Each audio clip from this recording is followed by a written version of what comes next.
नमस्कार साथियों, मैं महेंद्र सिंह लोधी, ओबीसी महासभा राष्ट्र कोर कमेटी सदस्य। मैं ये वीडियो बनाने वाला हूँ।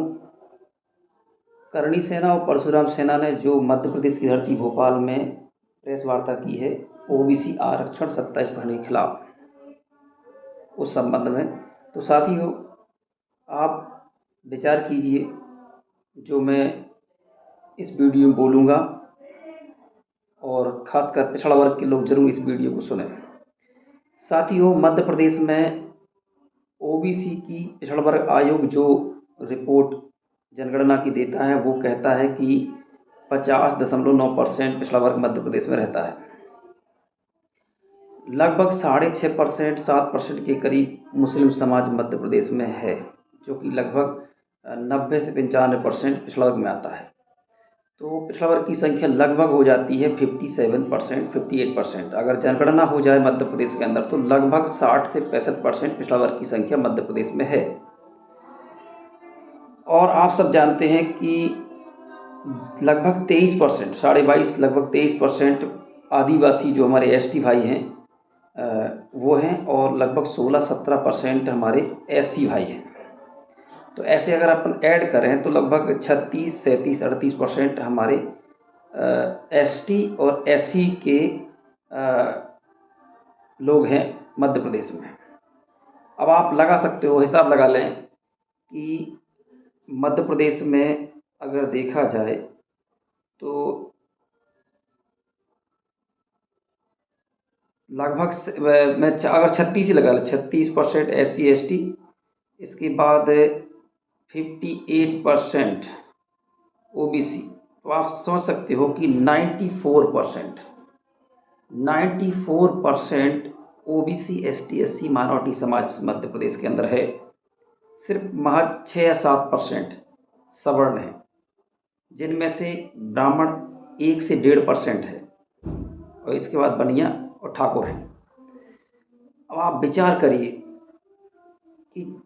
कि मध्य प्रदेश के अंदर हमारी लगभग 60% संख्या होने के बाद भी सिर्फ 14% आरक्षण दिया जा रहा है, और 13% होल्ड करके रखा है।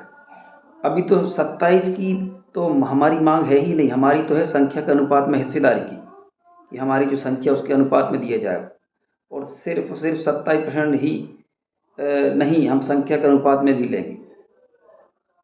तो विरोध कौन कर रहा है, विचार करिए। वो मुट्ठी भर लोग जिनके पास ना वोट है, जिनके पास ना ताकत है इसको रोकने की।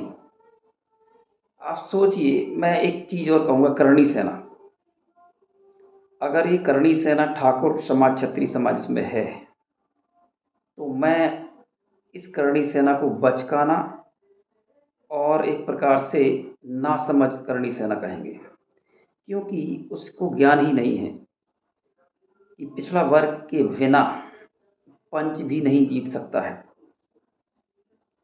और देखिए, मनुवादी ब्राह्मणवादी सोच परशुराम सेना, तो हम चाहते ही थे कि ये सामने आए। 15 साल से मैं देख ही रहा था कि आखिर ये हम लोग जो लगातार कीटनाशक दवाई डाल रहे हैं, आखिर कीड़े मर क्यों नहीं रहे हैं, या वो निकल क्यों नहीं रहे बाहर। तो अब ये निकले हैं, और ये इसलिए मैं ऐसा बोल रहा हूँ कि जिनकी संख्या सिर्फ 6% है या 7% है मध्य प्रदेश में टोटल, वो आज पिछड़ा वर्ग का विरोध करने की तैयारी कर रहे हैं। ये पिछड़ा वर्ग को विचार करना है। किसको विचार करना है? करना है विश्वकर्मा, सेन, माली, साहू, ताम्रकार, सोनी, लोधी, कुर्मी, कुशवाहा, प्रजापति, रजक, साहू, घोसी, धाकड़, और जो भी 92 मध्य प्रदेश में जातियाँ हैं उनको, और पूरे देश में जो हमारी 3743 जातियाँ हैं उनको। कि आखिर इतनी हिम्मत, जो अब खुद की वोट से पंच नहीं बन सकता, जो खुद की वोट से सरपंच नहीं बन सकता, जो खुद की वोट से विधायक, सांसद, जिला पंचायत नहीं बन सकता है, वो पिछड़ा वर्ग का आरक्षण रोकेगा। ये मुझे जो लगता है कि इसके पीछे बड़े कुछ लोगों का, जैसे कि दिग्विजय सिंह, भले ही जो भी कहे दिग्विजय सिंह की, नहीं तो मैंने सुना दिग्विजय सिंह काफ़ी कंट्रोल करते हैं करणी सेना को, या फिर यहाँ से BD शर्मा, नरोत्तम मिश्रा, परशुराम सेना, तो मैं आपको बता दे रहा हूँ, अगर बीजेपी ने ये स्टंट चला है तो बीजेपी का मध्य प्रदेश से जाना निश्चित हो गया है। और कांग्रेस का तो आप देख ही रहे हो, ज़्यादा कुछ दिख नहीं रहा है, हवा हवाई है, अभी कुछ ऐसा मुद्दों पे सही से काम नहीं कर पा रहे हैं। तो मध्य प्रदेश में आने वाले समय में थर्ड फ्रंट मुझे लगता है कि दिखेगा एक बड़े मजबूत रूप में आने वाले समय में। तो आपको ये समझना है कि करणी सेना वाले पहले अपना जो ईडब्ल्यूएस आरक्षण मिला है उसको तो बचा लेते हैं। कहने का मतलब ये कि करणी सेना 10% ईडब्ल्यूएस आरक्षण जब से लागू हुआ है अभी तक 1% भी क्षत्रिय समाज के लोग उसमें नहीं गए होंगे। तो वो उसमें उनकी हिस्सेदारी हो जाए उसकी लड़ाई नहीं लड़ते, ना उनको नॉलेज है ना ज्ञान है उस चीज़ का। उनको किसी मनुवादी सोच की विचारधारा ने बता दिया कि आप ऐसा करो तो कर लिया। अरे कुछ बुद्धिजीवी लोगों को पढ़ लेते। बीपी सिंह जो पूर्व प्रधानमंत्री स्वर्गीय रहे हैं ना, उन्होंने ही मंडल कमीशन 52% आरक्षण की सिफारिश में से 70 आरक्षण लागू किया था। अर्जुन सिंह जो पूर्व मुख्यमंत्री रहे हैं मध्य प्रदेश के, उन्होंने शिक्षा में 27% आरक्षण लागू किया था। और मूर्खों आप लोग जो करणी सेना में जुड़े हैं, आप लोग ओबीसी आरक्षण का विरोध कर रहे हो। आपको पता नहीं है कि इस बार भी बहुत नुकसान हुआ था आपका, ठाकुर समाज के लोग कम जीत के आए थे। और इस बार मैं बता रहा हूँ कि गिनती में ढूंढना पड़ेगा, 2-4 बन जाए तो। ये ओबीसी महासभा की ओर से मैं चैलेंज कर रहा हूँ। और परशुराम सेना, ये तो इनका तो कोई वजूद है नहीं।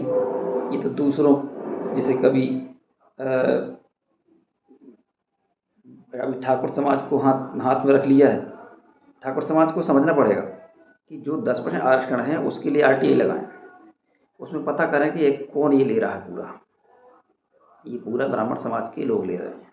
लेकिन करणी सेना जो है, ठाकुर जो चलाते क्षत्रिय, उनको पता होना चाहिए कि आप लोगों की ना तो आर्थिक आधार का डॉक्यूमेंट बनता है, ना कुछ बन पा रहा है, ना कुछ आपको मिल पा रहा है। जबरन आपको ओबीसी के खिलाफ खड़ा किया जा रहा है, जो कि बहुत नुकसानदायक है। हम चाहते थे कि परशुराम सेना जैसी ब्राह्मणों की सेना निकल के आए और ओबीसी का विरोध करे, कोई दिक्कत नहीं है, वो हमारे लिए बहुत अच्छी बात है।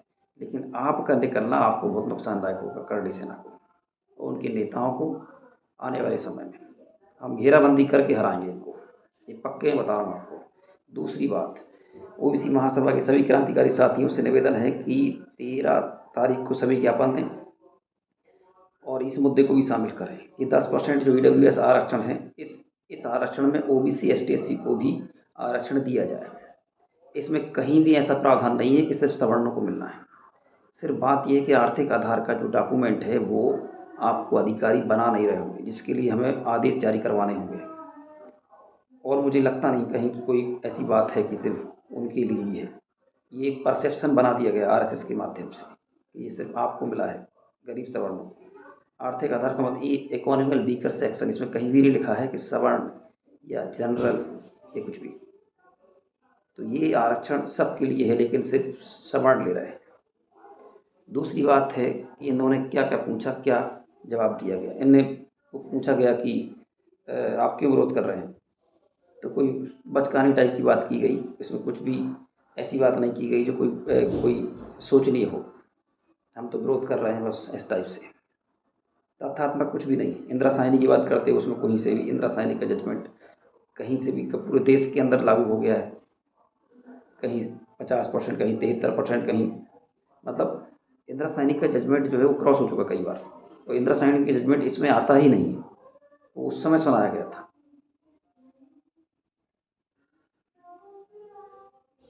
तो हम लोगों को उतरना होगा सड़कों पर, पिछड़ा वर्ग के लोगों को। अब पिछड़ा वर्ग के लोग अभी भी नहीं जागे। आप सोचो, आपका तो आरक्षण अभी 14%, 27-13% होल्ड करवाने के लिए इतनी लड़ाई चल रही है, उसके पीछे आप सोच सकते हो कि ये लोग अब विरोध कर रहे हैं। और मुझे अच्छा लगा कि ये लोगों ने विरोध किया। अब हमारे जो मूर्ख ओबीसी वर्ग के लोग थे, जो अपने आप को ज़्यादा पढ़ा लिखा समझते थे, जो अपने आप को ज़्यादा इंटेलिजेंट समझते कि यार ऐसा नहीं है यार, उनको भी मिलना चाहिए। अब आपका ही विरोध कर रहे हैं, अब आप सोचिए।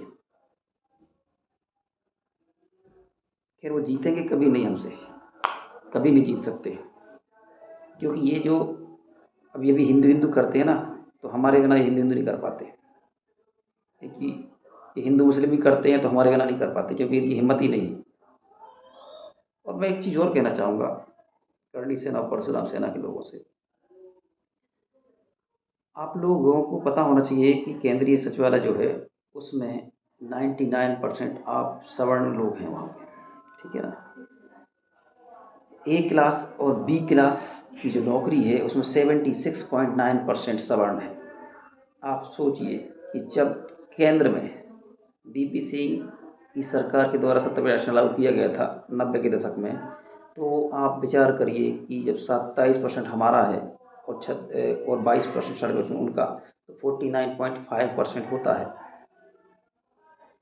तो 76.9% सवर्ण ब्राह्मण बनिया ठाकुर कैसे पहुंच गए?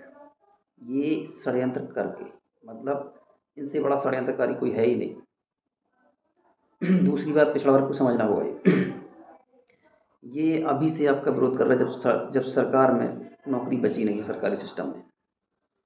अब आप सोचिए, ना तो टोल टैक्स का ठेका आपको मिलता है, ना रेत खदानों का ठेका आपको मिलता है, ना ही शराब मदरा का ठेका आपको मिलता है, ना ही रोडों का ठेका मिल रहा है। किसी प्रकार की कोई ठेकेदारी आपकी हिस्सेदारी नहीं है, और इसी जगह सबसे ज़्यादा पैसा है रेत खनन और ट्रांसपोर्ट, लेकिन आपका इसमें कहीं भी हाथ नहीं। क्यों?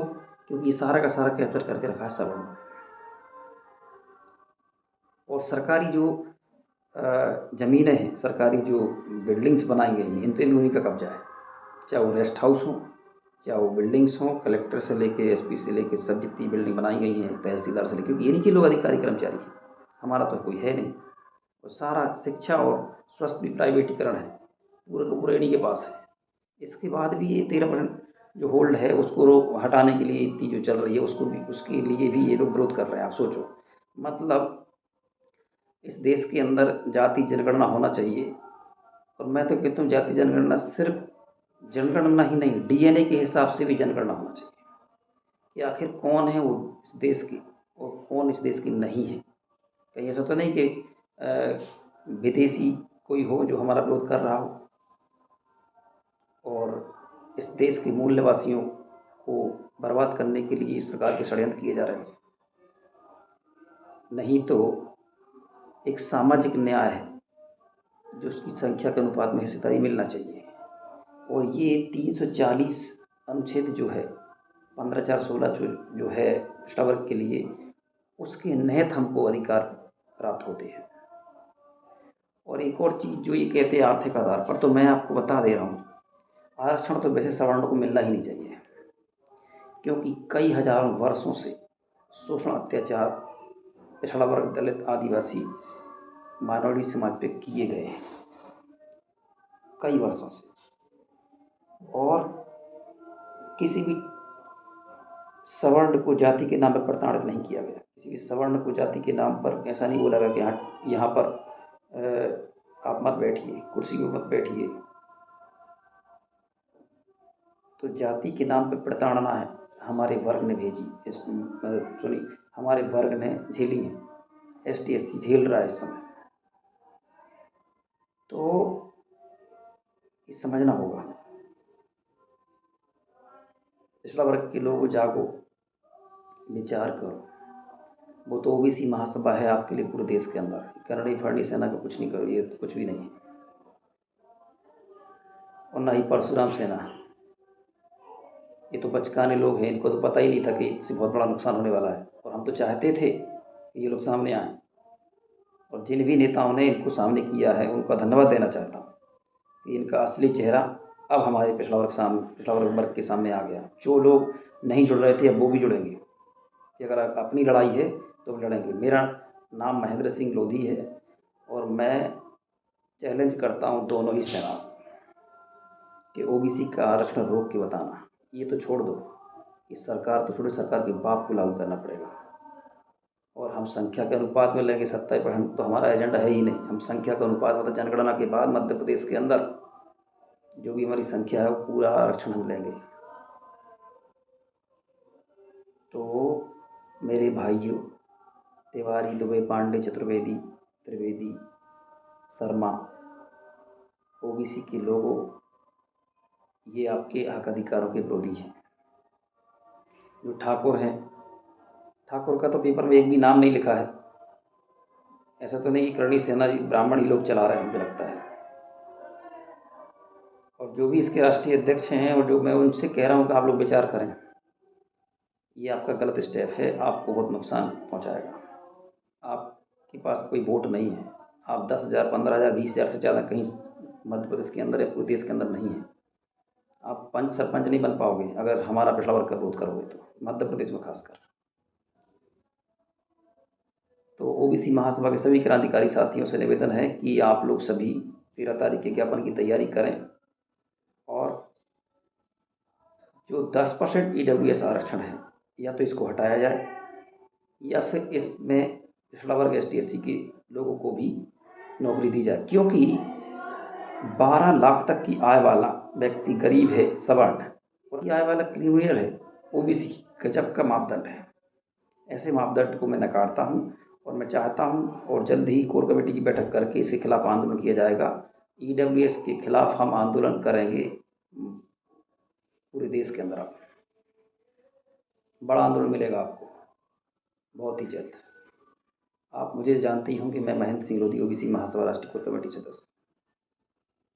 और दूसरी बात और कहना चाहूँगा ब्राह्मण भाइयों से, देखिए, आप लोग पिछड़ा वर्ग से कभी नहीं जीत सकते हैं।